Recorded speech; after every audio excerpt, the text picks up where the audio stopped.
Welcome to our training video. By the end of this session, you will know exactly how to export SKU from IDMC to your store.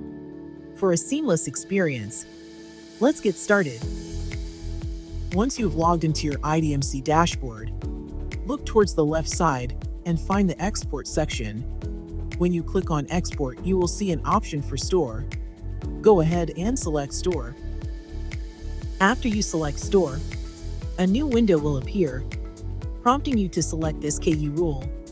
Select the SKU rule. Make sure your store is set as your primary domain on IDMC, and click on the Start Exporting button. Now select the Proceed button. This will start the exporting process, and you'll see a message confirming that your SKU rule has been exported successfully.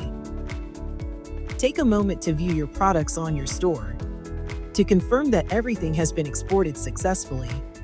If you see your product SKUs updated, congratulations! You've successfully exported SKUs from IDMC to your store.